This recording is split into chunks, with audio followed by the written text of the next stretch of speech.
Hey everybody, today on Rahdo Runs Through, I am going to be counting down my top 25 most anticipated games for Essen Spiel 2025. And I'm very excited about these because for the first time in almost a decade, I'm going to be at Essen Spiel.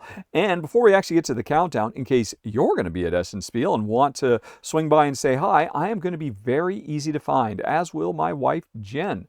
Let me bring up the little map I made special. Okay, every day, from 3 to 3:30 p.m., that's 15 to 15:30, Jen and I are going to be in Hall 8, the same place that the daily math trade and no-ship auction things are being dealt with. So there's going to be a huge crowd of people there every day around 3 o'clock, and we're going to be there over on the west side of the hall between the two Hall 7 entrances, just hanging out, saying hi, and selling some of my wife Jen's gamer glass. This will be a rare opportunity to pick some of it up. And if you are one of the lucky people who can be there and can buy from her, and you're one of the first 12 every day, oh, I should have grabbed this beforehand. Yeah, the first 12 buyers every day will be able to get this exclusive Rahdo Runs Through Everdell card. It actually said Rahdo Runs. It's the messenger from one of the expansions, but the art has been changed to match my logo. And yeah, we've got a bunch of these, and you'll be able to get them if you can find us every day, Thursday, Friday, Saturday, Sunday, from 3 to 3:30 p.m. in Hall 8. Let me put that map back up on screen one more time so you can emblazon it in your brain. And okay, enough of that. So, man, there are a lot of games coming out at Essen Spiel this year, as there are every year. And so let me give a quick thanks to Eric Martin, the head news guy of Board Game Geek, for constantly keeping the Essen Spiel preview up to date. I have gone through there, and there's over, gosh, how many? 1,500 games? I forget how many. Well over 1,000 games that are there. Is it 2,000? 65 of those games I have already played. And what I'm doing in this countdown today is I'm limiting myself just to the games I've played. I've already done a separate video and put it up on the channel. It includes my top 10 anticipated games that I have not played yet, that I've just got high hopes for. And so it's a little speculative. And actually, there's a link for it down in the show notes. There's also a link for that map if you want to double check it again. And a link for everything I'm talking about today down in the show notes. If you want to go check out that other top 10, it's actually more like it's over top 20, because I tell you my top 10 most anticipated, but Ruel, Chris, and Ray, my contributors on the R&R show, are also going to talk about over 10 of their most anticipated games as well. But the theme of that video is we haven't played any of them. The theme of this video is I've put all of them on my table. I know what they feel like, and I'm going to count them down from my least favorite to my most favorite. But even still, there are 65 games I could talk about that fall under this, and I'm only going to talk about 25 today. So there's a few things I'm keeping off. First of all, I'm only talking about games that are really making their debut now at Essen 2025. Some of the games on the list, they came out years ago. Some of them almost over a decade ago, and they're getting like fancy deluxe things. So I'm really trying to focus on just the new stuff. And even still, that means there are 50 games that I could tell you about, and I'm only going to tell you about 25. So here's the deal, folks. Let me see if this works. I made a little list of the other 25 new games of Essen Spiel that I've played. I'm just going to flash them on screen right now, and let's see. I'll read them off to you in case you're listening, because if you go to patreon.com/Rahdo, you could listen to this as a podcast for free instead of watching it on YouTube. But anyway, let me go on ahead and pull that list up. The 25, so this is really numbers 50 to 26 in alphabetical order, not in countdown order. They are Aquaria, AR, Critter Kitchen, Citrus, Echoes of Time, Faya Swamp, Firefighters on Duty, Fortunes of Scoundrel Bay, Garden Lake, Grand Central Skyport, Great Evening Banquet, House of Fado, Luthier, Nature, Norsewind, Oliva, Origin Story, Papyra, Pillars of Heracles, Point Galaxy, Propolis, Rebirth, Reptile Tank, The Buy, and Tic Tac Trek. Oh, I almost didn't make it. That was tough to do. But anyway, if you have any questions about any of those games, just let me know down in the comments, and I'll tell you what I thought about them. Although for almost all of those, I've got videos on the channel as well. So anyway, that's numbers 50 through 26. Without any further ado, let's get to the really good stuff. Not that those games weren't good too. Let's say is the great stuff. Starting with, let's see if I got this set up here. Number 25 on my list is Antiques. And now this is one of a couple of new games coming this year from publisher Pythagoras. Actually, Oliva, I mentioned in that little list. That one seems to be getting more attention. I mean, the Dice Tower raved about Oliva. Tom Vassal gave it like an 8.5. That's a very high ranking for him. And I liked Oliva, but for my money, Antiques is where it's at. I like this one. This is probably the second best game Pythagoras has ever put out after Cafe, which is one of their all-time greats. Now, this is a game where we are drafting cool little wooden pieces that represent different pieces of art. They're in a grid. You can see them there in the center of the screen. And you pick an entire row and an entire column, grab all of those pieces, and you throw them into one of your 3 art warehouses. And the art warehouses are basically a little Mancala. If you put them in the leftmost warehouse, you get a really good bonus. If you put them in the middle warehouse, you get a nice bonus. If you put them in the rightmost warehouse, you don't get any bonus. And also, there's more storage in the leftmost and less storage in the rightmost. So anyway, on your turn, you're usually going to grab a bunch of stuff and put them in one of the warehouses. Now, eventually, once you've got the right combination of things to be able to put on a display, in your own local gallery, you spend your turn, instead of getting more art or works of art from the auction block, you are going to grab a group of art and move it out of the warehouse so that you can actually put them on display. And that's what all those little cards in the top left are. And if you can get the right combination, you can grab multiple cards and have multiple collections on display. Here's the trick, though. If you want to grab stuff out of your leftmost warehouse, like I said, it's a Mancala. One of the pieces has to get dropped into the middle warehouse. One of the pieces gets dropped into the rightmost warehouse. So if you've got 8 pieces there, you're only going to bring 6 out. And the other 2 you're going to be putting in the other warehouses. And that's where the puzzle comes in. This is a very cool new take on Mancalas. I haven't quite seen them done like this in any other game, but the idea of drafting to fill your Mancala, and your different Mancala buckets have different bonuses associated with them. But then when you want to pull stuff out of the Mancala, of course, you've got to do the Mancala thing and drip feed stuff off and set yourself up for later combos. But anyway, that's still only 2/3 of the game because you're trying to get all these collections. You can see I've got a bunch of collections over there on the far left side. The third thing you can choose to do on your turn is convert those collections into exhibitions you will put on in cities around the world. And you're trying to combine the right collections to match those cities, because that's where the big points are. Putting your art on display in Rome or Cyprus or London or wherever it might be. And so there are basically 3 parallel sets of set collection going on in this game. Grabbing the original art pieces in a very cool, entwined drafting, then manipulating a Mancala to turn those pieces into collections, and then combining those collections to match the sets of the different worldwide exhibitions you can do. And then on top of all of that, each player has their own special secret objectives they're trying to do, and you can collect more of those throughout the games. That's one of the special powers. There are public objectives we're racing to be the best at.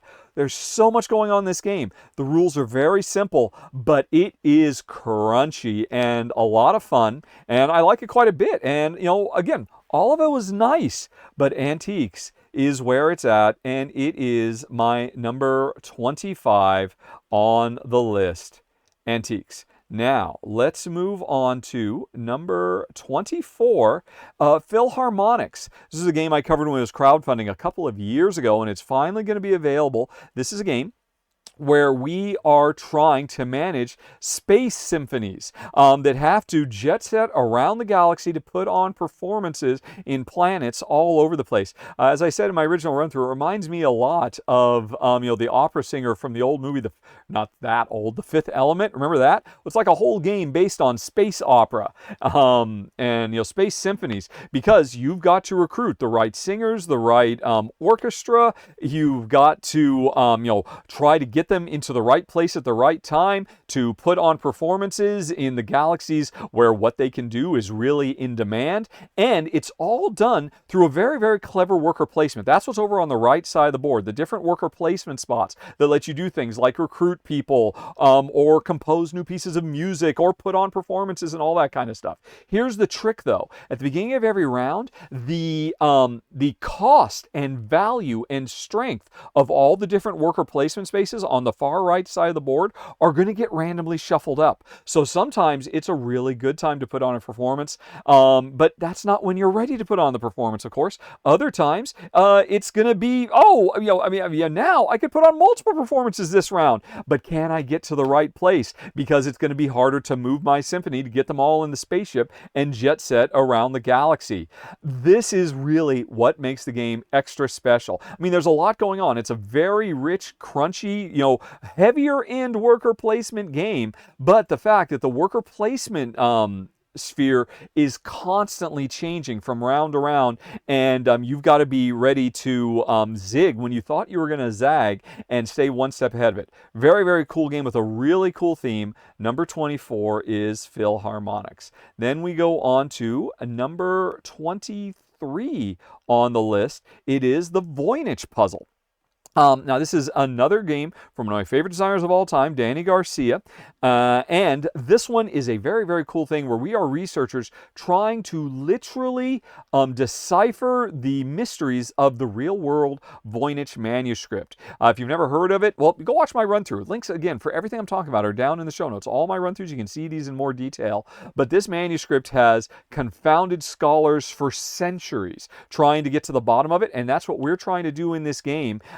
And what everybody has to choose what they're going to do every round is their own little book, which is a subsection of the Voynich manuscript. And every turn, you're going to have to change to a new page and then pick from the 4 different actions on the page you've turned to what action you're going to do. And the more you do a given type of action on a given page, the more it levels up. But you're also leveling up other stuff. The trick is you always have to move to a new page every round. So stringing together multiple turns is a big part of the overall strategy, knowing, okay, I want to do this again because it's been leveled up, but I got to go do something else first before I can come back to this page. So that's a big part of the gameplay. But then on top of that, because the original Voynich manuscript has sections devoted to botany and astronomy and writings and the science of bathing, actually, all those things are replicated in different little mini games. When you switch to the astronomy page of your own Voynich manuscript, you are, however much you've leveled up, you're going to be working on that section of the board. And each one of these different sections they're all basically kind of different takes on progress tracks. Some of them you kind of leapfrog over the players. Some of them you try to get majorities in different areas. They all work in unique ways, and they all combo with other sections. Usually when you're working on one section, you're majoring in that, but then you're also kind of upgrading other sections that are connected in the same way that it is hypothesized that the different sections of the Voynich manuscript are interconnected in ways that people still have not been able to figure out to this day. It's a really cool game. It has a real old-fashioned feel because it doesn't really give you unique player powers or unique objectives. It's just every time you play, you set up. There's a bunch of randomness. It kind of gives me a vibe of a old school. The game is going to evolve differently every time you play, but always with the same core rules. Kind of like how a power grid always surprises you in the new way that it expands and evolves. There's a lot to recommend here. The game looks really great. It's quite unlike anything else you've ever played, as is appropriate considering how weird and mysterious the Voynich manuscript is itself. That is number 23 on my list, the Voynich Puzzle. Then we have got number 22 on the list. It is Severton. Now this is exciting because it is a new cooperative game from Rahdo. And we have not seen a new design from Rahdo. Who's one of the greatest designers of all time in I think almost a decade. He's really been revisiting his greatest hits, just doing new code name stuff and really kind of doing a lot more development on other people's designs. So it's so great to see the man finally back and doing something he's never really done before, a pandemic style cooperative game where it's based on a very popular series of novels called the I can't remember the name of them, the Swift Arrow series, which unfortunately is only available in Czech. You can't read it. I think you can read it in Hungarian as well. But it's inspired generations of kids, including Vlada when he grew up. He's actually talked about this in a designer diary. So when they got to write to turn this collection of modern classics into a board game, he jumped right at the chance to do it. Now, like I said, it's a pandemic style co-op game, which means players are moving around the board trying to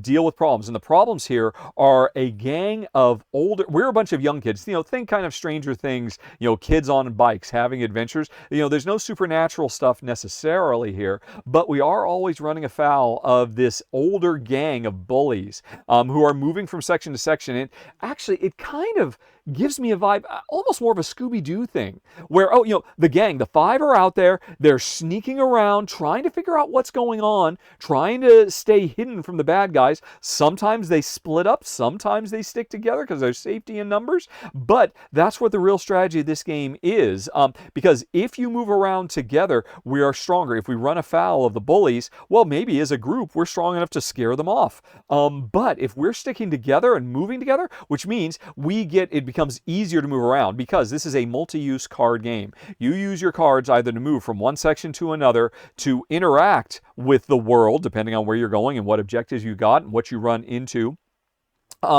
or explore and uncover hidden mysteries. Most notably, what are those bullies up to and what are their motivations? So every card has one of three uses. And often, one of the characters will desperately want to move from along a blue section, which represents, I think, going through alleys, and they don't have a blue card. So they can't move where they need to go to be in the right place at the right time to complete an objective. But if they're with somebody else who does have a blue card, the other player can move using their blue card, and they can tag along using any card they want. So like I said, that's a big part of the game, knowing when to stick together, because it makes it easier for everybody to be in the right place at the right time. But the more we stick together, there's two problems. We're not getting stuff done as quick. We're going to be much more fast and efficient if we can split up and handle multiple things at once.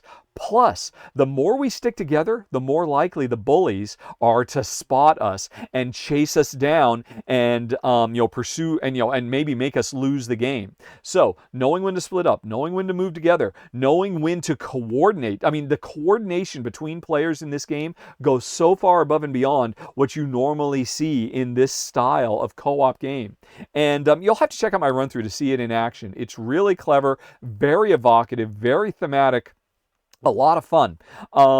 Unfortunately, they don't do quite as much as I would have liked to, scale it for two players. It works well, but you have to control multiple characters.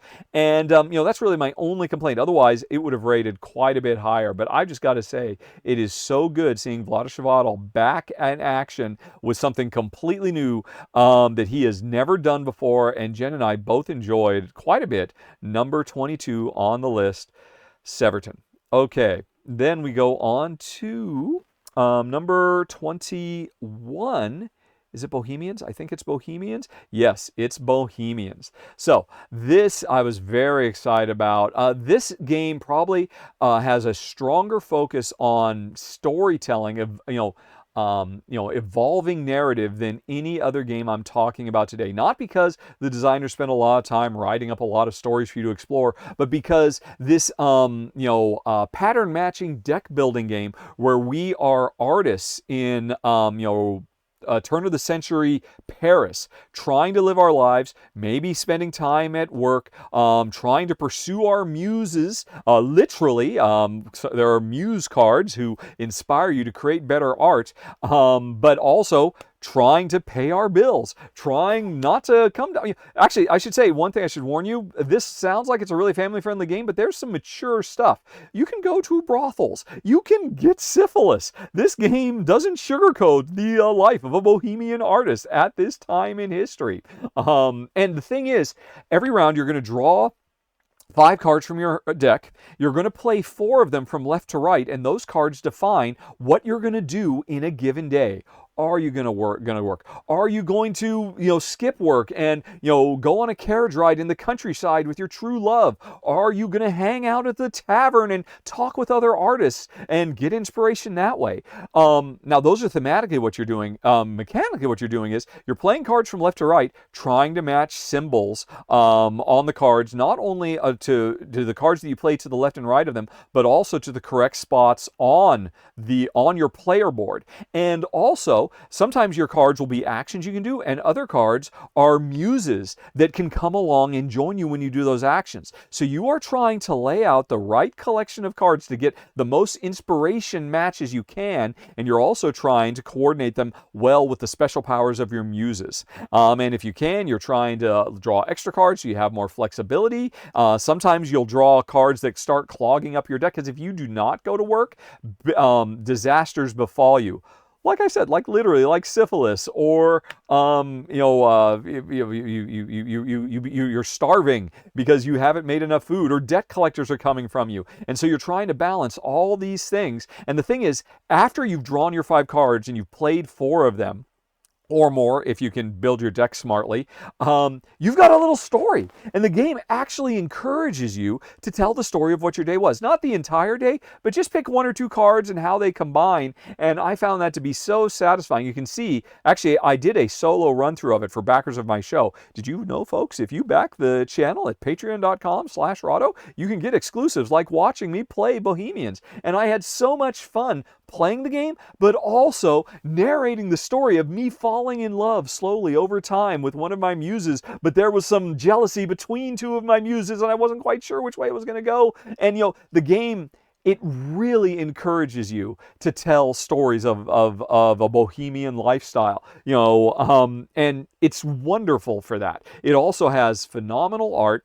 and really, it's kind of a shame that it doesn't shy away from those darker elements, because otherwise this could be a really great, it's practically a gateway level game, in terms of complexity, just trying to match the tokens, unlock more special powers over time, and build up your inspiration so that you can eventually start getting your works of art seen by public and becoming more and more famous.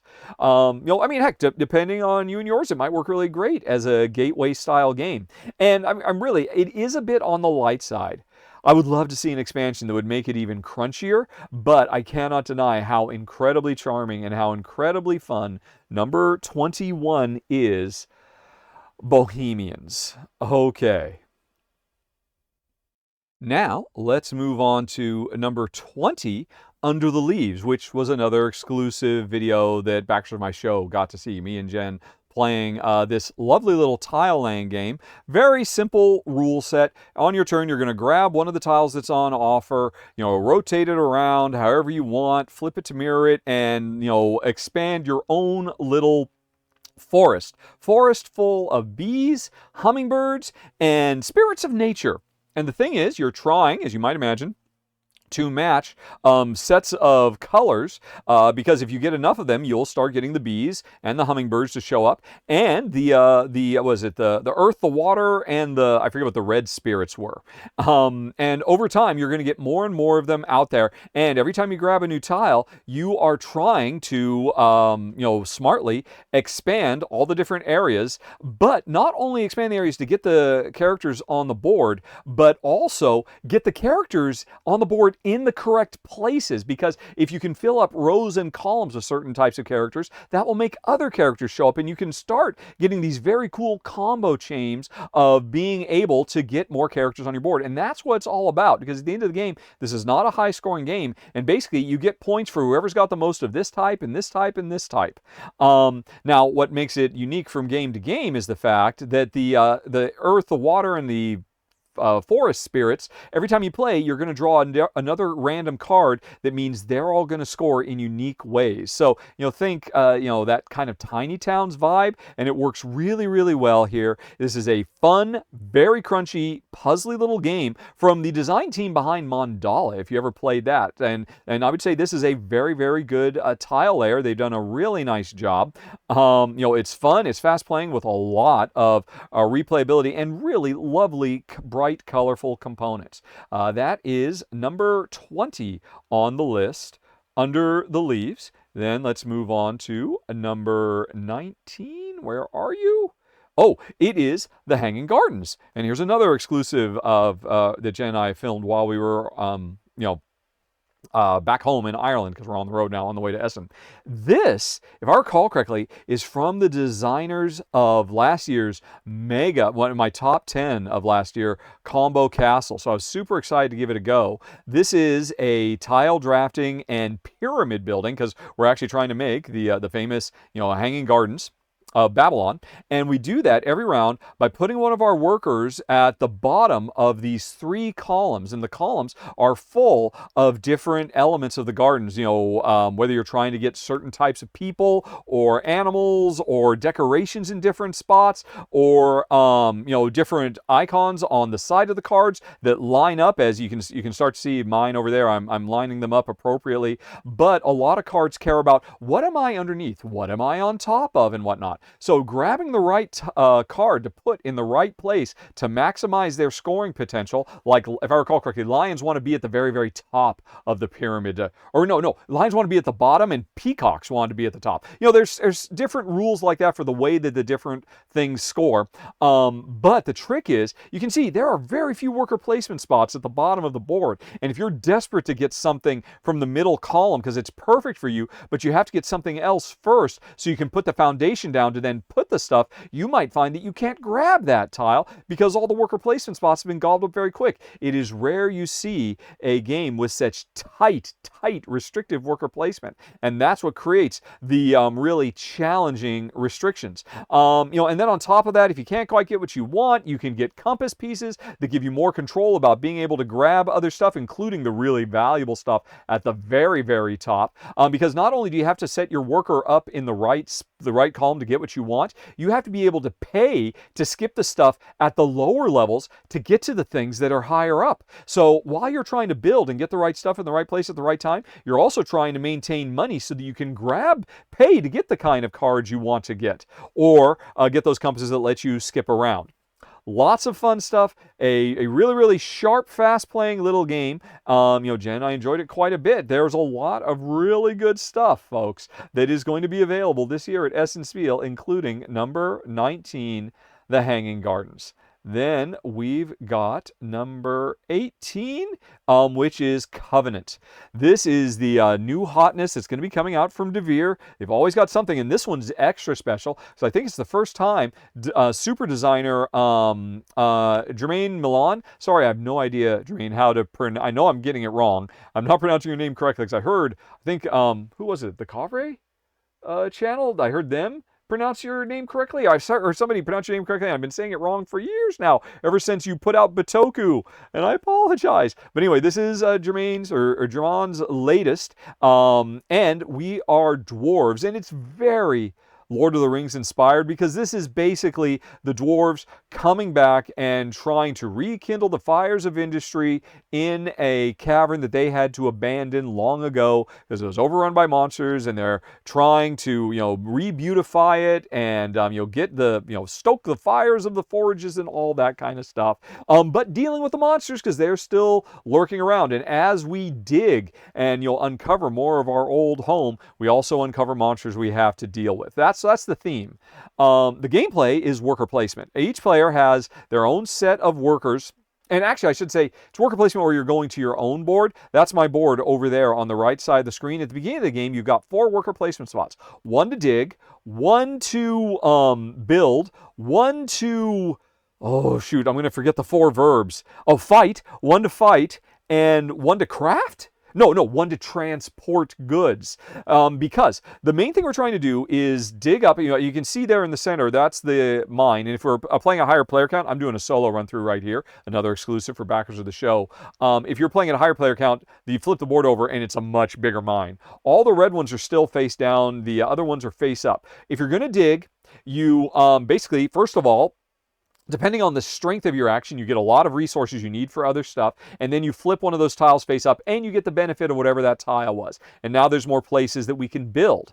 To build, we have to spend those resources. We have to transport the goods that we collected from digging to one of the build sites so that we can build arches or towers, or buildings or what have you. So that's what the transport action is, and that's a way to score points and trigger other bonuses. Then there's the actual building. Taking these columns and arches and buildings and forges and homes and putting them out on the board and trying to do kind of like area majority type stuff. And then finally, the last thing is whenever we flip a new tile, bad guys are on there. And we don't have to deal with the bad guys, but if I build a token on a tile and there's bad guys on it, I'm going to lose a lot of points at the end of the game. So I got to clear all those bad guys out. And that's where the fighting comes in. So those are the 4 actions we're doing. And we're doing them with our workers. And over time, our workers can get progressively more powerful, that we can level them up. They start out only doing level 1 actions, which is a level 1 of those 4 things. But you can ultimately get them up to doing level 4, level 5, level 6. So they're doing super big, powerful actions. But more importantly, I said we started with those 4 actions, right? One of the things we can do as a bonus side effect of this game is combo-tastic crazy. One of the most common side bonus actions you get to do is forge new tools that give you additional worker placement spots on your own board. And when you build those tools, you'll put them on your board, filling in the empty slots, which unlocks more bonuses that you get to combo chain things off of. But now you've got more places your workers can go to, and those tools not only can be built, they can be upgraded so that when you send your worker, not only do you do the core action, but you do more bonus actions. Are you getting what I'm laying down here, folks? This game, as it goes on, it just gets more and more and more combo-tastic. And hey, no surprise, the guy who did last year Manefer, and before that Sabrika, and years ago Bitoku, and a few other games I'm forgetting here and there, all his games have been fantastic, and this is another really good one. I think this is the first time he's worked with Devere, and I'm pretty impressed with it. There's actually a thread on Board Game Geek, because there's one of the things we can get is relics. I'm not quite sure how you can get all the relics. There's a little bit of vagary with the rules about that. I'm still trying to figure that part out. Very frustrating. But so far, I have only played it solo. I'm looking forward to playing it with my wife. I've got it here in this caravan, but it's just hard finding the time to play all these things. But I can say, as a solo game, it is very satisfying. It's got a very, very nice system to compete against. And overall, it's a sharp game, and I think fans of this designer are going to be very satisfied indeed. And like I said, this is from Devere. Normally, Devere doesn't do stuff quite this heavy. This is quite a bit heavier than your Red Cathedrals or your White Castles, so know that going in. But if you're looking for a game with big crunch and huge combo chains, well, Covenant is my number 18. Then we've got number 17, another heavy, crunchy game. It's Baghdad, the City of Peace. From Alley Cat Games, and one of the things I know, the head honcho of Alley Cat is actually personally from Baghdad, and so this game was very important to him, that he gets it right, because this is the golden age of Baghdad, where it was the center of the world for learning, and that's a big part of what this game is. Well, actually, this game, we are rich patricians, as we always are, trying to put everything we do in this game is not for personal glory, but for helping, creating the common good, building up places of learning, sponsoring students so they can push knowledge farther. I love the storytelling and the theme of this game a lot, but I also love the gameplay. There's 2 really big things of it. First of all, the main board is kind of a mancala, where your focus moves clockwise around the board, giving you access to different things at different times. And so that's one big part. But another thing is grabbing these cards that represent the students, or the other important people, merchants and whatnot of the time. When you get those cards, you put them below your board, and over time, those cards are going to conveyor belt from left to right. As we build up a stronger and stronger deck of contacts, and we get them in play, and we're trying to activate them while they're under my board, or when they leave the board, or when they first come on the board. And the conveyor belt action in this game is fantastic, combined with a really, really cool take on, did I say mancalas? I meant rondelles. Rondelle gameplay.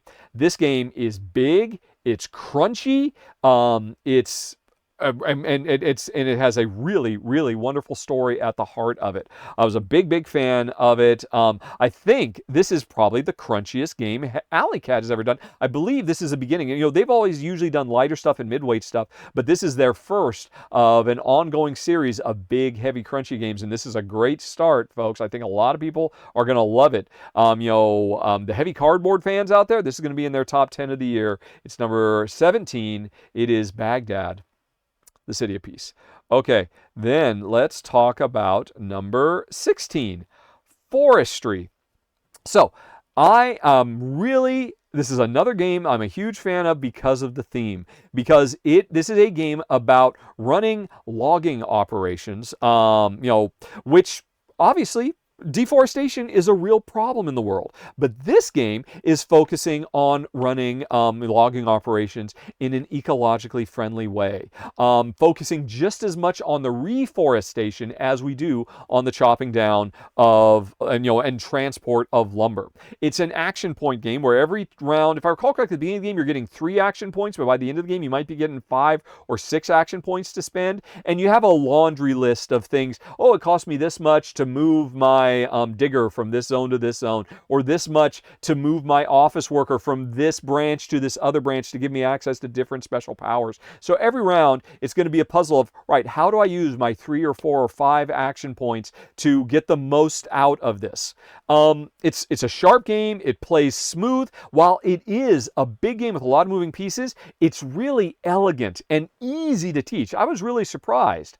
I'm going to have to call it a heavy game, but it doesn't feel as heavy as some of the other ones I've talked about today. Even though, you just saw it briefly there on screen, it can be a little overwhelming the first time you look at your player aid and see, look at all the actions I can do, and they cost 1 or 2 action points and all of that. Plus, there's all the free actions you can do as well. But again, everything's really thematically strong, and the theme is my favorite thing about this, telling a story of, pushing, human progress forward, but doing it in an ecologically sound way. Another thing I really love is a lot of the projects we take on that we provide lumber for that requires different types of lumber is telling stories about all the surprising ways that we actually use wood in our real world. I mean, more than just building, scaffolding and, furniture and whatnot. I mean, you could actually make a wooden satellite, to launch into orbit. Or, there's all kinds of fun stuff there too.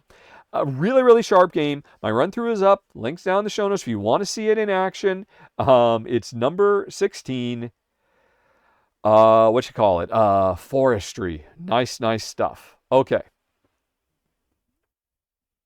Okay, and now we're moving on to number 15, Ada's Dream. This is another surprisingly heavy, crunchy game from Alley Cat Games. Like I said, they're kind of branching into new stuff this year, and it's very exciting. This is a game that basically posits, what if Ada Lovelace, the co-creator of the computer, the world's first programmer, what if she hadn't died tragically young? What would she have gone on and accomplished with her life? Because she was such an amazing talent, such an incredible brain.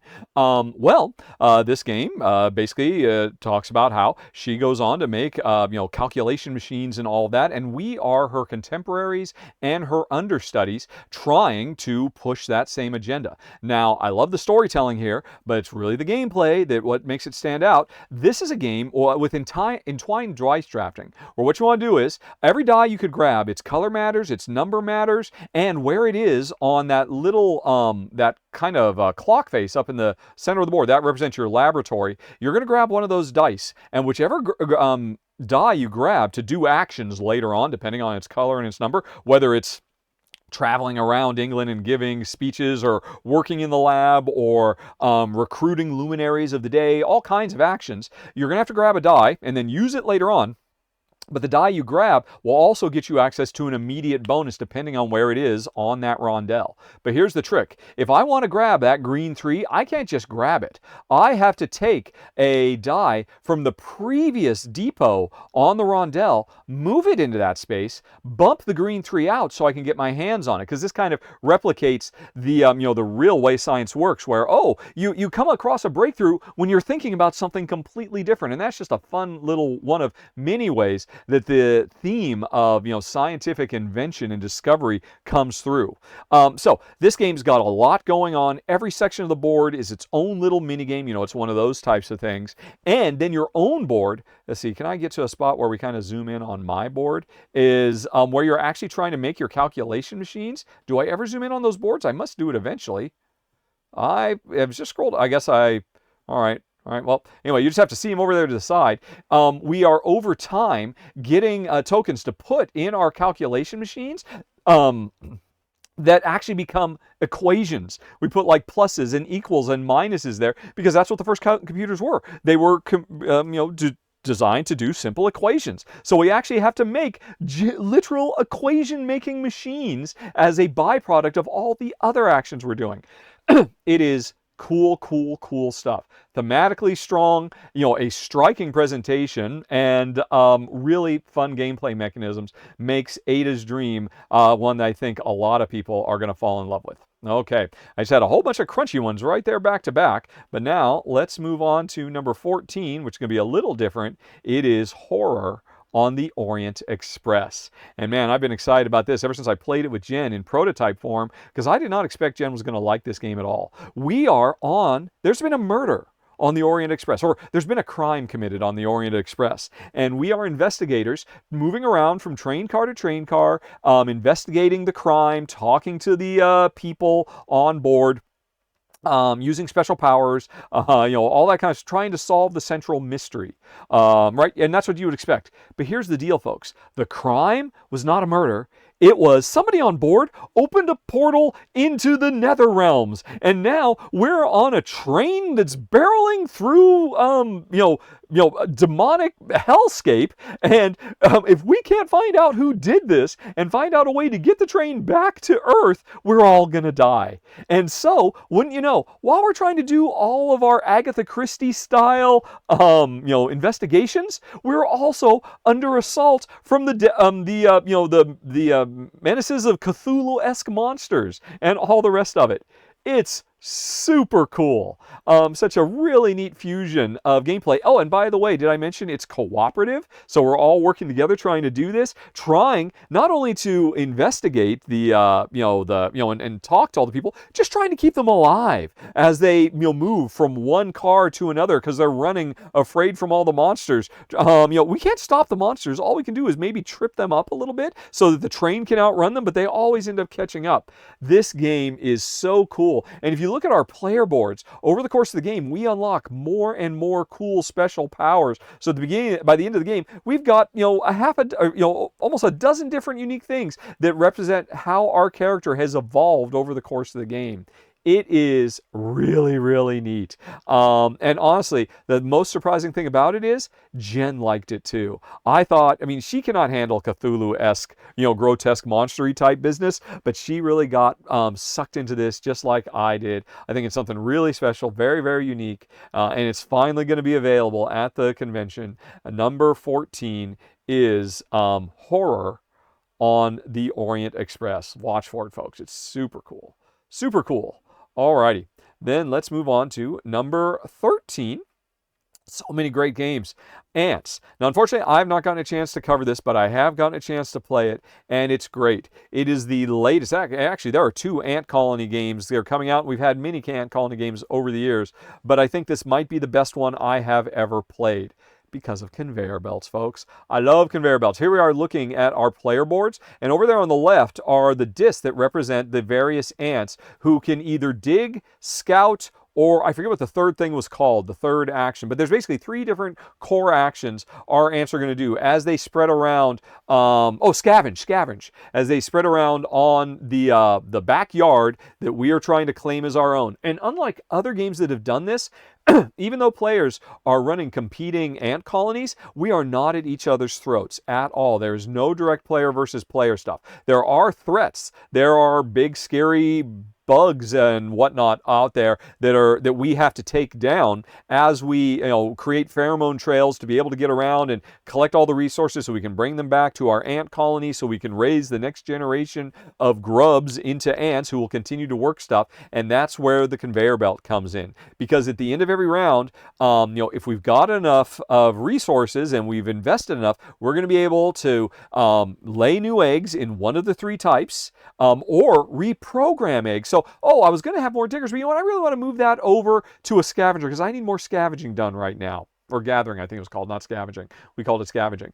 So you're constantly moving, the grubs and the eggs and the ants from one column to another, reprogramming what they do, but also just trying to get them born, because at the end of the round, the eggs down at the bottom, they will slide up to become grubs and they've got to be fed. Or no, the current grubs have to be fed before they can grow up to become ants, and then the eggs that were just born slide up to become the grubs that we're going to have to feed by the end of the next round. And while we're doing all that, we're also doing a polyomino tile laying game as we're digging out more chambers so we can get more rooms in our ant colony. Every room we build gives us new special powers, either instant ones or ongoing ones or in-game scoring ones. And I mean, the game comes with a boatload of cards. This is one of those big, heavy, fat stacks of cards that you're only going to see a small percentage of them every time you play. And the combination of cards you get that represent the rooms you're building are going to give you radically different ways you can go about, trying to achieve success. It is great. Like I said, I mean, it takes a lot to beat Myrmes, which was my former favorite ant colony game of all time. And Myrmes is going to be coming back, I think, next year. Fingers crossed. I can't wait to see it. But in the meantime, Ants is really special. I'm sorry I haven't done a run through, but what you're seeing on screen there is Paul Grogan of Gaming Rules doing a fantastic teach how to play and then play. So there's a link for his video down in the show notes. He does an amazing job, as always, with number 13, Ants. Okay.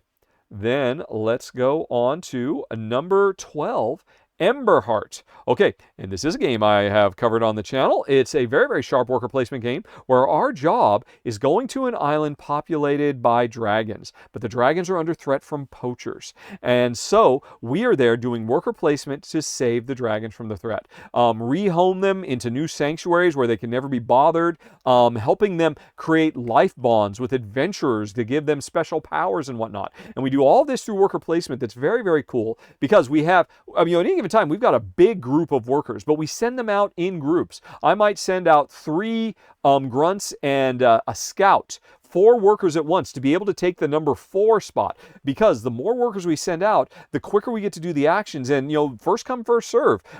Things get gobbled up really, really quick. But if I send out a big group, that means I don't have as much other stuff I get to do. If I send out small groups, I'll get a lot more stuff done, but I'm not necessarily going to be able to get the stuff I really wanted. And that's the crux of how the worker placement works. Plus, there's other stuff too. The majority of workers you have are grunts. They can go to any spot, but once they've done it, they retire, they leave.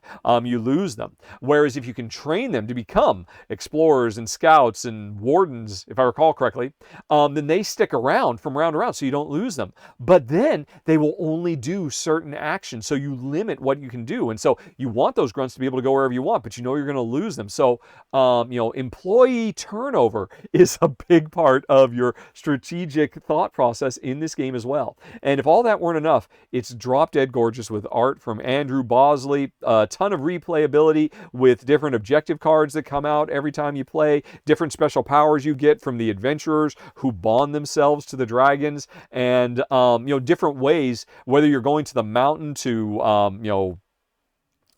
shepherd the dragons to a new safer spot, or whether you're actually raiding the poachers' camp to save ones that have already been captured. And they have different way gameplay works for all these different motives. The theme here is wonderful. The game presentation is stellar. The worker placement is super sharp. There is a lot to recommend for number 12, Emberheart. Okay.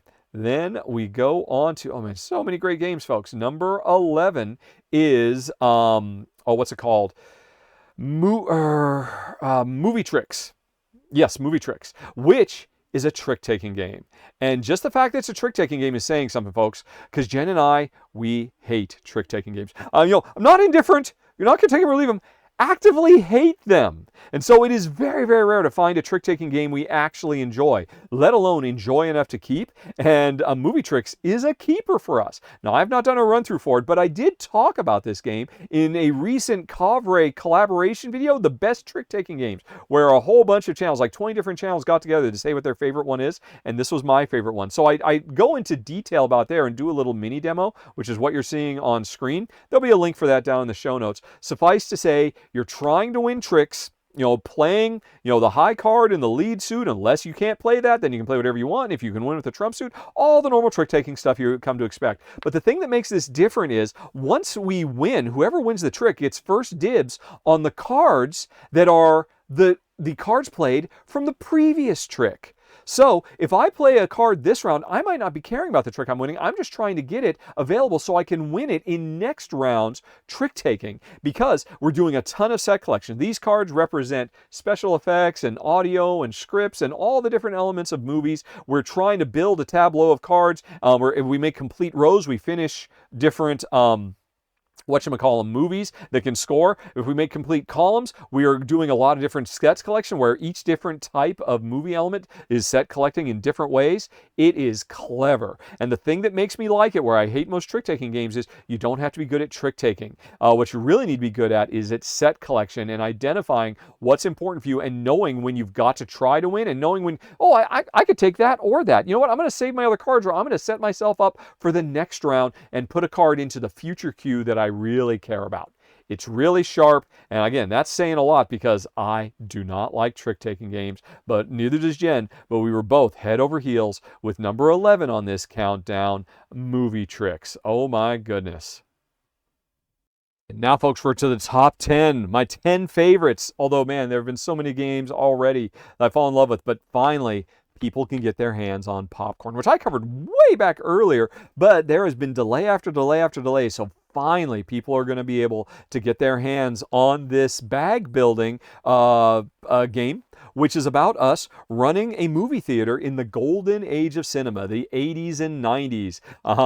Before cinema was kind of destroyed by home, streaming and all of that. And it is a glorious, glorious ode to, something that brings out a lot of strong nostalgic feelings for me. I'll be honest, folks, this is a good game that is made great by its impeccable implementation of theme, because we are trying to build up our theaters, make investments, trying to advertise, to bring more of the right types of audience to the right types of movies, whether we're putting out comedies or action movies or dramas or award bait movies. And at any given time, we can have 3 movies on the go, and we are also throughout the game building a bag of meeples that represent the different types of audience members who want to see these different types of movies we're showing. So I know what's in my bag. I know I've got a lot of action fans, so hey, I'll book the equivalent of Rambo. And I gotta say, all the sly, fun little references to real world movies are just chef's kiss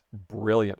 Go watch my run through and you can see for yourself just how wonderfully this game is put together. But anyway, every round after we make investments and put new movies out and all, and do all the business stuff, then we are going to draw from our bag a bunch of customers and hopefully get the right customers from our bag that match the movies we put in. And sometimes they'll show up and sometimes they won't. And, putting the right customers in the right seats in front of the right movies can trigger all kinds of bonus combos. And that's just like a fun little, at the end of the round, okay, we score how well did we do based on who actually showed up to see the movie.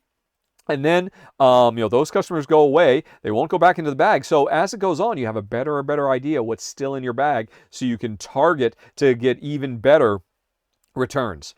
The presentation is lovely. There's tons of replayability with all the, objective cards that, are available, that you're going to get a unique one every time you play. The order of theater upgrades and cards that come out, and then of course the unknowable. It's almost feels like kind of like a push your luck game. As you're, okay, am I going to get the right stuff out? Am I going to keep this movie?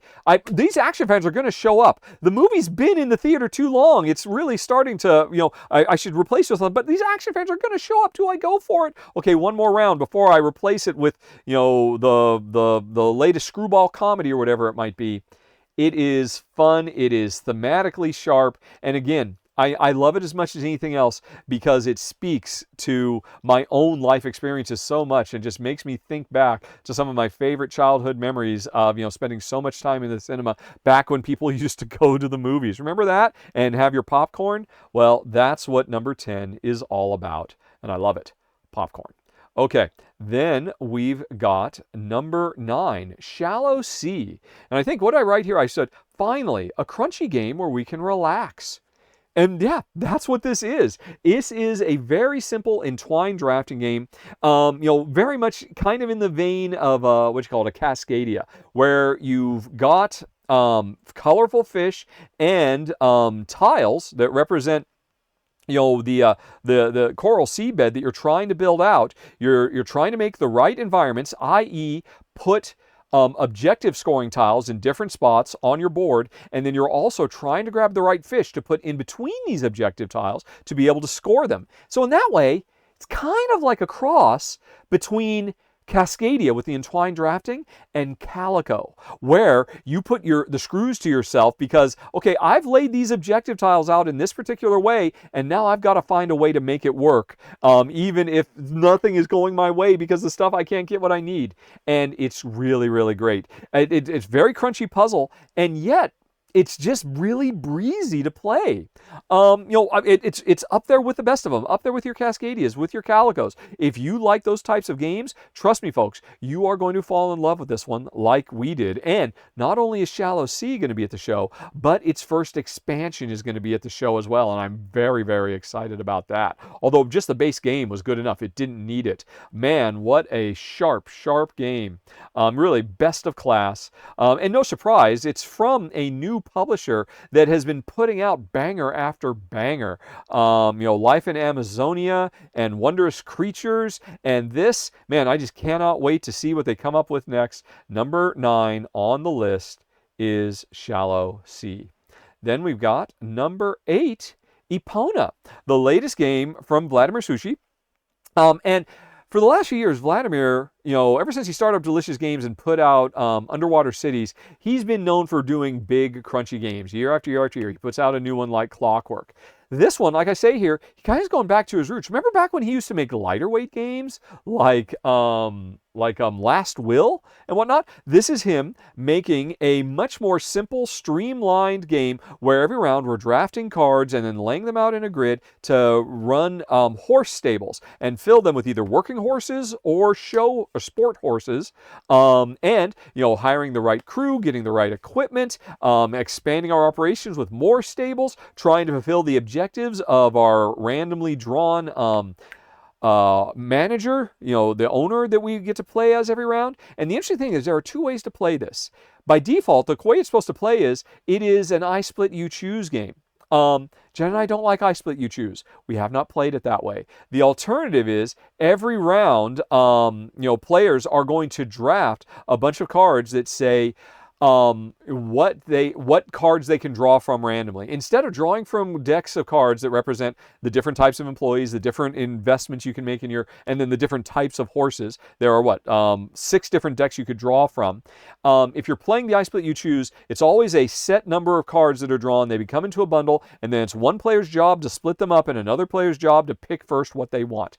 It's classic I Split You Choose style. Although, one thing that's really smart is I Split You Choose can be a real pain because if you're the one having to do the I Split and you're playing for 4 players, you got to come up with 4 bundles, it can become an incredible analysis paralysis thing trying to figure out how to divide these all up. Brilliant thing about this as a game at higher player counts here is players pair off in pairs. So there's always it's always like it's a 2-player game. This round, I'm doing I Split You Choose with you, and next round, I'm doing it with another player and whatnot. So that's really smart. If you want to do I Split You Choose, this is the way to do it. But Jen and I didn't even do it, because instead, we can do a quick draft for cards that say that, oh, I can get a couple of working horses, but no sport horses, and 2 equipment cards, and 1 card of my choice.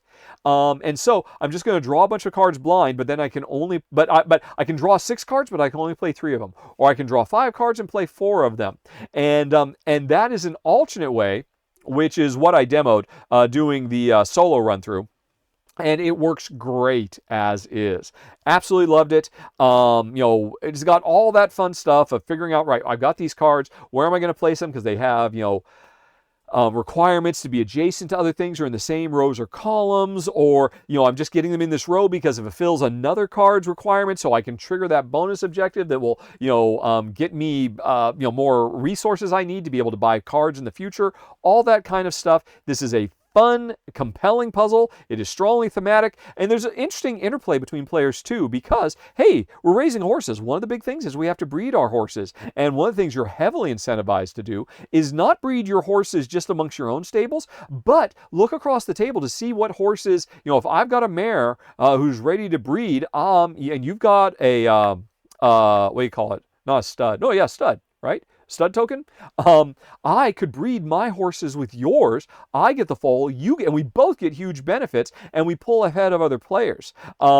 Really sharp. Vladimir Suchy never misses. And I just gotta say, it's so great to see him doing something more lightweight after years of big, heavy, crunchy stuff.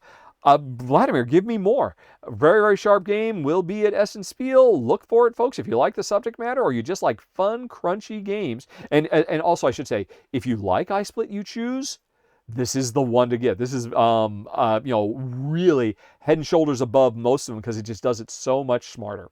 Number 8 is Epona. Then we have got number 7 on the list. What is it? Oh, Kingdom Crossing. This, folks, I'm calling it. This is going to be one of those ones that like glides under the radar and everybody's saying, well, hey, what's the hidden gem of this show that nobody knows about? It could be this one, or this is going to be one of them, because this is a game that basically turns the classic 7 bridges mathematics problem into a Euro. Every round, I've got, 6 cards, and I'm going to play them in a specific order that says how I can move my little meeple across bridges around this fantasy anthropomorphized animal kingdom to go to different areas to grab cards that either let me collect resources, which is the main thing we're trying to do, or, make deals with, different characters and all kinds of stuff. I might choose a card that says, hey, I get to move across 3 bridges this round, or I only get to move across 1 bridge. How many bridges you move across is important because you're going to play through multiple rounds, and once you've moved across a bridge, you put your little marker on it like Jen has right there to indicate that she cannot go across that bridge again. Let's jump a little bit further ahead in this run-through that Jen and I played. Again, another exclusive for backers of the show. You get to see Jen sometimes play games with me, play full through all of the games. So anyway, you are trying every single turn to map out right. I ultimately need to get over there and get that card. I could just go get it right now. I could play this 3-stepper and get over there right now, but one of the things you want to do, you want to cross as many bridges as possible because at the end of the round, you score more points if you cross more bridges. So you need to puzzle this out because if I zip over to that really quick, I might cut off, travel options that will really hurt me later and I can't get back to other islands and I'll have to stop short and not cross all the bridges I want to cross. This turning the famous 7 bridges problem, you can go on Wikipedia and look it up, into a really fun and compulsive fast-playing Euro, man, it's absolutely brilliant. And in a game, you've heard this list so far, folks. It's been nothing but heavy hitters, but this is one of the heaviest of heavy hitters. And man, it's kind of hard to put into words just how satisfying it is. There's so much stuff going on. It's kind of an engine building thing because the more you collect these cards, you become stronger at certain types of actions. So you want to do those particular actions. You care about turn order because whoever goes first gets first access to the queen in every round. A different queen power is going to come out. Man. Oh, and then on top of it, I love the fact that they actually solve the unsolvable 7 bridges problem. You can cross all 7 bridges, but only because if you move to the correct spot, you can get on a hot air balloon and fly from one place to another. I love it. It's so clever. A little bit of math humor there. In number 7 of this countdown, Kingdom Crossing. Okay, now let's talk about number 6. Now, this one's not going to fly under the radar. This is going to sell out the first day and every day, I bet. From DeVere, it is White Castle Duel. This is a 2-player only, no solo mode, a 2-player only version of White Castle, which is DeVere's greatest game of all time. It's from the same designers, Isra and Sheila, the married couple, and it's still worker placement. you'd be forgiven if you looked at it and said, wait, isn't this White Castle? Oh, but wait, where's the dice? This is not a dice worker placement game anymore. Instead, it is a colored worker, right? How would you say this? Right, you have workers that come in 3 colors, orange, cream, and black. And on your turn, you're going to grab one of those workers from your own board, shown here, move it over to the board, and stack it on top of an existing stack. And now here's the thing. If you're moving your orange, you cannot move it to a space where an orange worker is already on the top of a stack. So the places you can send your workers is constantly shifting. Oh, I wanted to go there with my orange, but now I can't because you just went there with your orange. Where am I going to send my orange instead or whatever? Or maybe I'll wait and you'll put a black on there, and then I can put the orange on top afterwards or stuff like that. So the worker placement puzzle is excellent and really positively interactive, with players constantly making opportunities for each other or accidentally blocking each other, or you building up opportunities for yourself. It's really sharp. Plus, the worker placement is really great because wherever you go, you get to activate 2 things, the thing on the left and the thing on the right. But one of the actions you can do is you can reprogram, you can move the action tiles around to change what the actions are. But then the other thing I didn't mention, after, so I take my orange and I put it on this black space over there. I'm going to get to do those 2 actions there, but also I look back at my main board and I get to activate all my black cards. Or yeah, because I just covered a black space. And so you can invest. If you invest in a lot of black bonus income cards, then you want to seek. I'm waiting for you to put your black worker on the board so that I can go over there with one of my orange or my cream so I can activate my big bonuses I get from doing all of that. It is a super fun puzzle. Again, it looks and it has the vibes of White Castle, but it is a very different beast. 2-player only, absolutely fantastic. I love that we're living in a renaissance now of 2-player only games that are not battle line knockoffs, but instead are brilliant Euro economic sims that just would not work in any other player count and create something really special. They've knocked it out of the park with one of my favorite worker placement games of all time. I'm not saying this beats it, but man, this is worthy. This is a worthy sequel to one of the greatest worker placement games of all time. It's White Castle Duel at number 6. Oh my gosh. We're not done yet, folks. Number 5 is Sanctuary, an Arc Nova game. This is another example of taking a very, very popular, well-loved game and then streamlining it down, making an entirely new beast that stays true to the feel of the original, but really changes up the gameplay quite a bit. This is basically Arc Nova if you stripped away everything except for the tile laying, but then really built up the tile laying. It's kind of like Arc Nova crossed with Suburbia, if you want to think of it that way, and it's awesome. It still has the same cool Arc Nova action selection system of, hey, when I do an action, say for my number 3 slot, it's a level 3 action, but then it slides over to become really weak and everything else slides to replace it. And so now my other action, so I want to do this action, but it's really weak. I need to do the other actions so that the action I really want to do becomes strong. It's always been a brilliant system. It works really well here, even though it's simplified and streamlined down. And all the depth and breadth and richness of Arc Nova is still here, but it's all shrunken just onto the tiles. There's no, oh, here's the way universities work, and here's the way, creating the stuff and then moving the animals in. Everything is all about getting these big, beautiful-looking tiles that are all inspired by real-world stuff and trying to lay them out on your board so that they are properly aligned with everything else in this very, very fast-playing game, while also trying to build up your animal sanctuary so that it achieves, 5 different objectives that were randomly chosen as fast as you can to score as many points as possible.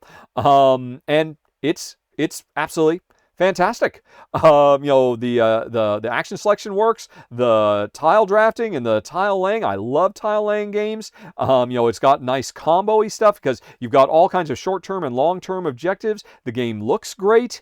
And I'm not saying it replaces Arc Nova for me, because it's really, like I said, like a White Castle Duel, it's a very different in-game feeling thing. That just, it is an extension, a spin-off of Arc Nova. But you're in rarefied air if you make something that is worthy of Arc Nova, and this game definitely 100% is, which is why it comes in at number 5 on the list, Sanctuary, an Arc Nova game. Okay, then let's go on to number 4, Orloj. The Prague Astronomical Clock, I believe, is its full title. And this is a new game from new publisher Perro Loco. Last year, they really impressed with... I can't remember the name of it now, but it was in my top 10 of the year. Anyway, they really impressed last year with the game. So, folks, what was Perro Loco's really cool? Put it down in the comments. Help me out here. Oh, there's just too many things to talk about. I'm losing my mind. But anyway, they're back with another really amazing game that is all about the restoration of the Prague astronomical clock known as the Orloj. This is a worker placement game, and it's entwined worker placement. Instead of entwined drafting where, hey, these tiles are all together and I've got to grab these bundles, instead, I'm going to send my worker out to the clock face. And I'm not showing it right here. I need to go someplace where I actually rotate this clock face because it's so cool. Let's see. Can I find one? Oh, this is going to be hard to find. I just saw it. I think I just saw it move a little bit. Did it move? Are we going to move it? Come on. Oh, why didn't I queue this up? I thought I was going to move it. Okay, we just moved it. So, so it's constantly moving around, and wherever it's pointing, that's where you should send your worker. And what it's pointing to is going to be a different combination of outer ring actions and inner ring actions. But if you don't like the combination that's fallen in front of you this round to, invest in sculptures or do painting or whatever. There's tons of different, advance on different skill tracks so your artisans become better at doing stuff. Lay claim to the different frescoes that we're trying to paint on the clock and all that stuff. If you don't like the combo that's in front of you after the clock rotated, well, you can pay to break the clock or nudge the clock, I think they call it, so you can push it further clockwise to get a different combo. Or you can pay to rotate the inner ring so that all the combos change. It's super duper cool. Like I said, entwined worker placement selection, and it is a blast. And if all that weren't enough, you can see up there at the top of the board, it's got gears, like Zolk in the Mayan calendar or Windmill Valley, where those things are constantly changing, and that's modifying what's available to you. This is a big game. Tons of Phoenix New Horizon. That's what it was. Okay, you don't have to put it in the chat below. I finally remembered. Was their game from last year. And this game is a great follow-up, very firmly cementing Perro Loco as a new publisher to watch with number 4, Orloj, the Prague astronomical clock.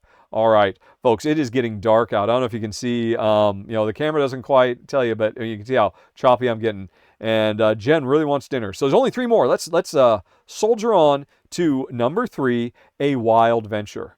And was I just saying how great it is to live in a time when 2-player only games don't have to be players punching each other in the face and trying to steal each other's mana or kill each other's creatures? Oh, I love it. And this is another great game. This is a very simple card tableau building game. The whole, hey, discard some cards to be able to play other cards. And now I've got a bunch of cards in front of me, activate them, use their special powers to do a bunch of stuff.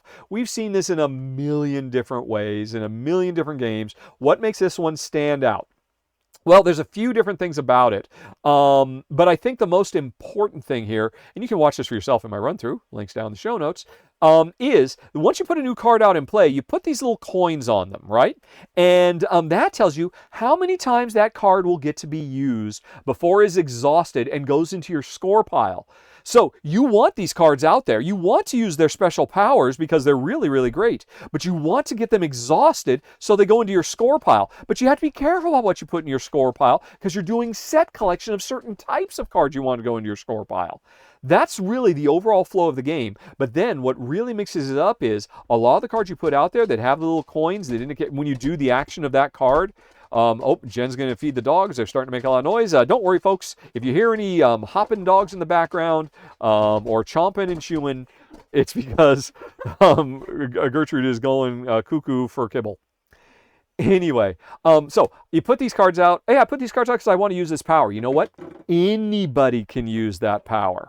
And so if other players do, or I should say, if they do the action that card references, then they end up taking the coin. So they've got more money that they can use on a future turn. And I'm like, no, those were coins I wanted to do those actions for. But here's the thing. they've taken something away from me, but they've helped me, because that means that card is going to get scored that much faster. And so sometimes you're like, I don't want to do this action. I'm hoping you do the action. Please, will you do this action? It's perfect for you, because I just want to score this card because of the set collection thing. It's really sharp, and also, not for nothing, incredibly charming with its presentation. The art is absolutely adorable. This is going to be a real favorite. I think this is going to make top 10s of the year, folks. It could very well make mine number 3, A Wild Venture. We're almost done. Number 2 is Coming of Age, my second game on the list from design superstar Ganny Garcia, and my first game that I am very confident will be in my top 10 of the year.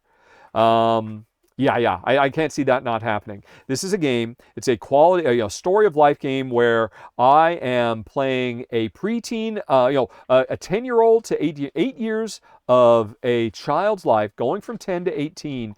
And if you look at the boards, you can see, oh, everything happens inside the brain of this kid. That is because we are helping them grow into the person that they are going to become.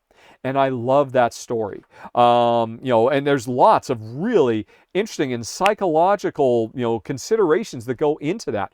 Most notably is the fact that this is a dice worker placement game where the dice say where they want to go. Because at the beginning of every round, I'm going to roll dice that represent what my kid, started at 10, maybe now he's 13, whatever. As they grow older, they get access to more and more stuff. So they get more dice or better dice they get to roll. And they roll the die that says, oh, I want to go to the movies. I want to spend all my time this year hanging out in the movies. Or I want to spend all my time hanging out doing after school sports. Or I want to spend all my time, at home. I want to be a homebody. That's what the die says they want to do. And that's fine. That's what their heart tells them, right? Because they're trying to learn who they are. But here's the thing. I know better. I'm not their heart. I'm their head. And I know, you know what? You need to spend more time with your parents. You need to buckle down at school. You need to get more friends. And so I might decide to override the dice that I rolled and say, oh, the dice want to go to these worker placement spots, but I say, no, the dice going to go to this other one. You're going to spend more time in school buckling down, because that's going to get you the connections you need to be a better, more well-rounded, happier person. But here's the problem. It's going to be frustration. You are going to, my character that I'm playing, that I don't have control over, I can only, they become frustrated if I force them to go do something they don't want to do. And that becomes, that limits my options. But then here's the most beautiful thing I love about this game more than anything else. If I can help my character, my child, that I'm helping grow into a healthy, responsible adult, if I can help them deal with their frustration, if I can help them learn from their frustration, then they become stronger than they ever would have been. And it's an ode to good parenting. Although we don't play the parents, we are the kids. Although the parents have a strong element in this game. And it's weird, or it's beautiful actually, how the story, as a 10-year-old, I always want to spend time with my parents. They're super powerful. They give me so much stuff. But as I get older and older, I find myself playing those parent cards a lot less, because they're nowhere near as powerful as the other things I'm doing, developing memories with my own friends. This game is beautiful, and the only thing that keeps it in the number 2 slot as opposed to the number 1 slot is they made one mistake. The game is overflowing with objective tiles that determine who you're trying to grow into, and all these tiles are based on real personalities, like achievement focused or motivated or loyal or all kinds of things. And so it could tell a really interesting story of the type of person I'm growing into. I thought I was going to be loyal, but instead I'm an extrovert, or whatever. And this is the kid I am. But the thing is, they left all the text off the cards. And so they're trying to keep you at arm's length from the story that the game is trying to tell. And it broke my heart. Rarely have I been more bummed out that that they've neutered the theme.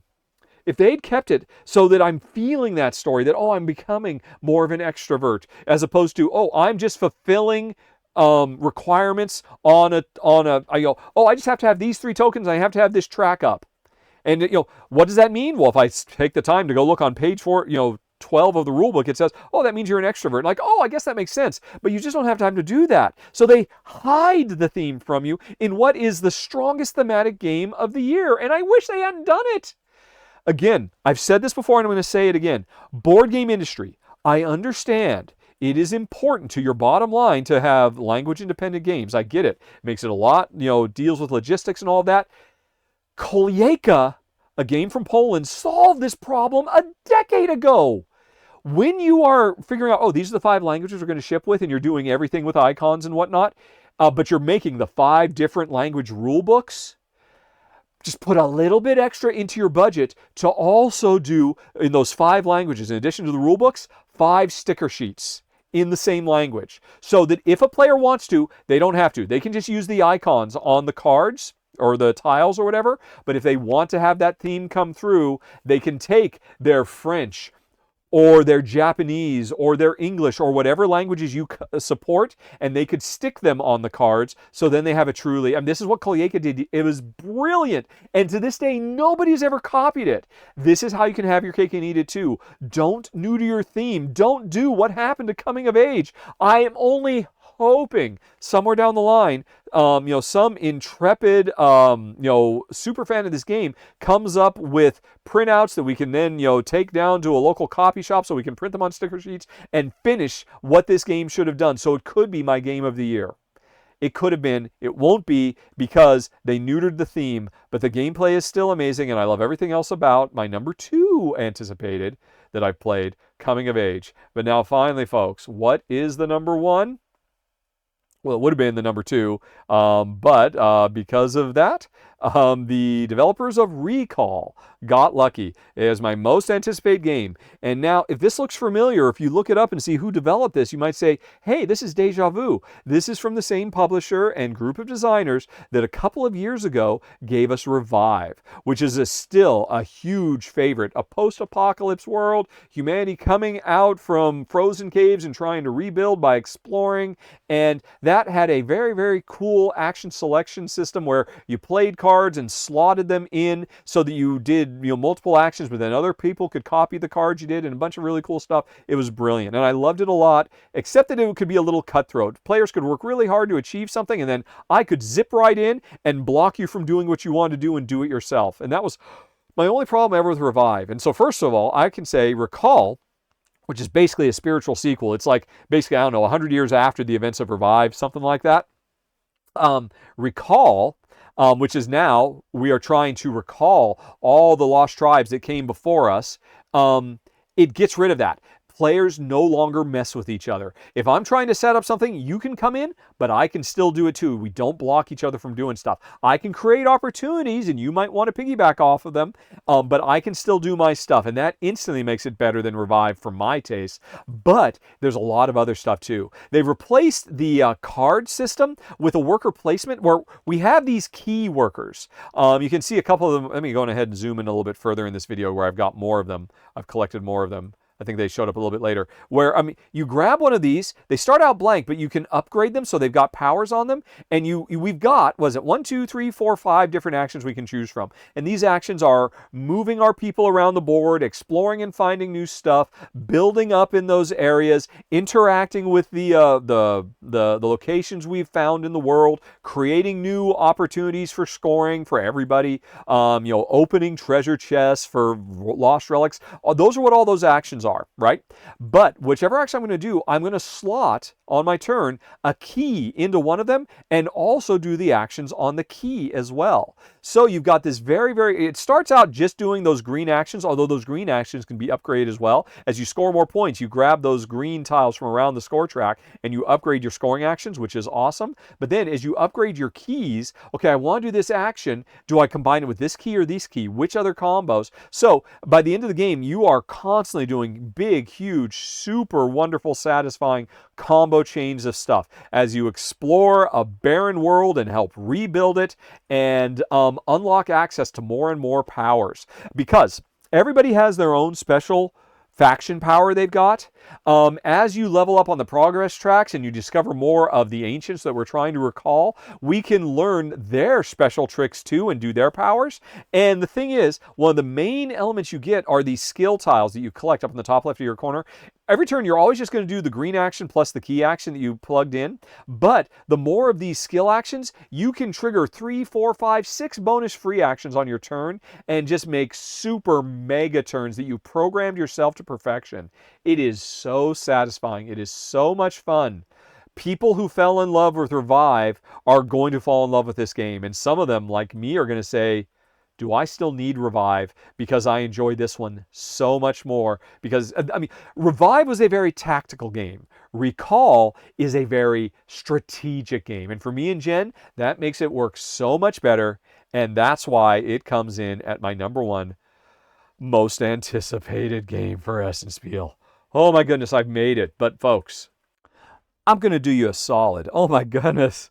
Remember how when I started this video a lifetime ago, I was actually lit up by the sun, and now I'm only lit up by the bright yellow of this Essen Spiel website?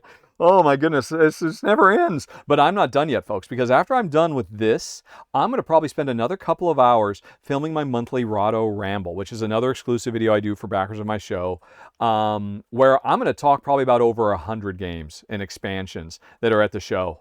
Man, I might do that tomorrow because I'm getting tired. But here's the deal. I already mentioned there's a bunch of, like this list I just did, right? Was my top 25 that I played. And there were 60 I played, right? And I mentioned 25 other ones. Here's the deal. I also talked about how I was only talking about new stuff. There are some amazing games that have come out either months or years ago that are going to be at the show. And I'm just going to do another, I'm giving you another top 10, folks. A bonus top 10 because you made it this far and you stuck it out with me. But if you want to know more, head over to patreon.com/Rahdo. For just $2, you can get hundreds of hours of my rambles, including me talking for probably hundreds of hours about hundreds of games at Essen Spiel because I've only just gotten started. But anyway, I'm going to tell you about my top 10 games that I have played that are at Essen Spiel that are not new, that have come out, either they came out at Gen Con a few months ago or they came out earlier this year or it's a remake and they came out years ago. But I'm just going to rapid fire it, folks, because all 10 of these games would have totally made it into the top 25 I just did. Some of them would have made it into the top 10 or the top 5. One of them would have beaten my current number one as well. The number one of this would be my number one of everything. So I'm just, giving you a little bit more, but I'm just going to go through them really quick because I am hungry, Jen is hungry, and I am so tired. Right, so let's just, nothing to it but to do it. Number 10 is Ofrenda. Build an altar to celebrate your loved ones from a Mexican Day of the Dead. A very, very clever, grab cards and try to lay them out in your tableau, getting the right cards next to each other to score points. Beautiful, heartwarming, very abstract. For fans of Calico, you might very much like this game. Number 9, Timbertown, another 2-player only economic game. Oops, I need to tell that I'm okay with my privacy. A 2-player economic game. This one is a tile layer where the tiles are on a conveyor belt that represents a river, and you've got to grab the tiles at the right moment, or they might get gobbled up by somebody else. I did a run through for this. It's excellent. It's beautiful. Alley Cat Games is having a banner year, and Timbertown is one of the reasons. Okay, that was 9. 8 is En Route, a very, very cool. You can't call it a roll and write. You cannot call it a roll and write because instead of rolling dice to see what we're going to draw, players actually go through this kind of democratic process of nominating and picking cards that represent what everybody gets to do in their own little roll and write of trying to make the best city tour for your tourists. It's really, really sharp, really unique, not quite anything like it. And also as a bonus, you can get the regular en route, touring around regular real world cities, or there's a Cthulhu version instead where you're touring around trying not to get eaten by, Shoggoths and stuff like that. Okay, then there is Knitting Circle. I mentioned Calico a few times in this video. This is the true sequel to Calico. It's got another little Calico kitten on the thing. This time we are drafting tiles in a very, very cool rondelle system, and as a it's just as fun and puzzly as Calico ever was, but very, very different drafting and set collection gameplay. And as a bonus, if you're a fan of Calico, I believe if you pick up Knitting Circle, it comes with a Calico, or somehow Knitting Circle can combine with Calico. I don't know how that works, but I'm gonna find out. That's why it's on my other list. Then there's How to Save World, a brilliant worker placement game where we are scientists trying to save a planet that's going to get hit by a meteor. There's three ways we can do it. We can blow up the meteor, we can deflect the meteor, or we can just get the flora and fauna to safety off the planet. And one of those three solutions will work and the other two won't. And everybody's trying to pursue figuring out what is the best way to go. Really, really clever. Some very fun worker placement / worker movement that makes How to Save a World lovely. Then there's the Peak team. When I covered this in a roundup a few months ago, I said this is literally, there has never been a game that makes you cooperate more directly and smartly. This is the most cooperative co-op game that has ever come out, and I stand by it. This could be my #1 game of the year. I love it so much. Oop, and I should put that off the screen because I'm not doing the countdown anymore. My only problem with it was, well, you can go back and listen to me in a roundup. Oh, Jen's trying to shine a light on me. I guess I can shine this light on me because it's getting so dark. There we go. Hello. Anyway, though, my only problem with it is the way they did difficulty scaling that kind of ruined it. You can go listen to a roundup I did a few months ago talking about it, but still, you owe it to yourself. If you love pandemic-style co-op games, this is maybe the greatest one that has ever come out, if you are willing to put up with some stuff, unfortunately. But I'll just leave it there. You can go listen to me in the roundup. There'll be a link for that if you want to hear more, my roundup section talking about it down in the show notes, like links for everything else. Then we've got, oh my goodness, The Hobbit, there and back again. A wonderful, I'm looking at my wife, she is smiling just thinking about it. A wonderful roll and write that tells all the chapters of The Hobbit from designer Reiner Knizia. Very fun dice drafting, roll and write stuff. 8 different mini games to play that tell the story. Charming, wonderful art, really solid gameplay. It shows why he is the doctor of design. Then we get down to Yokohama Duel. This is one of those games that came out years ago from Hisashi Hayashi, a brilliant 2-player only spin-off of Yokohama, which is another all-time great. And this one is coming back, and it's got completely redone art because the game was never very pretty, but now it is. And you can go watch my run-through to see the original because I'm running out of time. Number 2, another 2-player. Oh, this one does have solo. This one actually came out last year, so I'm not sure why it's listed again as coming out this year. It came out at last Essen. Anyway, this is a 1 or 2-player game of farming in a post-apocalypse, beautiful green, we live in harmony with nature type world where you play cards. The more you play cards of a particular type to activate that type of action, the stronger you get with that action. But it's got all kinds of really tough decisions of drafting the right cards to build up your engines in the most satisfying way. And it kind of looks like a battle line game, but it's not. It's a brilliant engine builder for 2 players with gorgeous art. And the #1, the one that I said would be my game of the year, except it came out many, many years ago, is the new reimplementation of Manhattan Project Energy Empire, with now has the Cold War expansion built in. And the thing is, folks, I'm super excited about this because I covered it when it was crowdfunding, the new it doesn't really change much other than, completely new art style that Jen and I loved. But when I finally got to play the Cold War expansion, I found that it didn't work very well for 2 players, and I was kind of bummed about it. I made some suggestions. The developers have taken those suggestions on board, and now the Cold War expansion is fixed for 2-player gamers, so I can't wait to try it. Nothing will stop me from getting a copy of this, because Manhattan Project Energy Empire is another of the greatest worker placement games of all time. It's maybe the greatest worker placement game of all time, and it's even better now. And that's it, folks. We are done. Phew. Yeah, I can't do it. Tomorrow we're supposed to go play games with friends. Oh, it's hard to be me. Here's the world's smallest violin playing just for me, folks. But hopefully that gives you a few ideas about some really amazing stuff that's coming out at Essen Spiel. And if you want more, remember, there's the R&R show we did. Another over 20 additional games. And if you want to go check out my ramble and support the show, I'm going to put a link on that somewhere as well, or a placeholder link so you can go check that out, because I'll talk about over 100 games. But now I am going to take a breather for a little bit and regather my strength. And hope to see some of you there, folks. Remember, Hall 8 is where Jen and I are going to be every day from 3 to 3:30. And the first 12 people who coming by from her, you can't even see it now in the dark, can pick up this limited edition Everdell promo that you can't get anywhere else in the world. And, phew. Every day, folks. All 4 days. Thanks for reminding me, Honey Pie. That's it. See you at the show. Thanks for watching. Talk to you later. So long. Bye. Bye, bye, bye, bye.